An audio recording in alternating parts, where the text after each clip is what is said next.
Sige Eva, okay ra ba nimo nga napakoy duha ka pangutana? Okay, Rose, walay problema.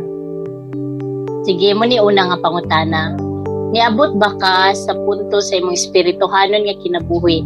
Then ikaw mahibalo nga sigurado nga kung adunay usa ka wala, damha nga mahitabo kanimo karon, moadto ka sa langit? Lagi ko kasigurado, Ana Rose, kung asa ko punta. Pero wala man siguro pa yung makabaluan na, oy, kung asa ka madyo. Higit siguro ta makabaluan dito sa tagsahan natin.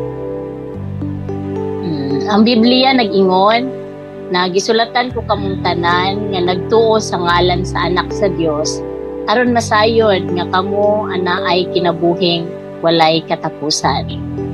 So kani akong ikaduha nga pangutana nimo Eva. So pananglit adunay mahitabo nga wala damha ug nakita nimo ang imong kaugalingon nga nagtindog sa atubangan sa Dios. Ug siya mangutana kanimo. Eva, nganong pasudlon ko ikaw sa akong langit? Unsa siguro ang imong itubag? Ako ingon sa Ginoo no kay yun niya, maayo magpug ko na pagkainahan, God. Nahimo po kong maayo kay kong matiman sa akong mga anak. Nahimo po kong matiman niya asawa sa akong bana.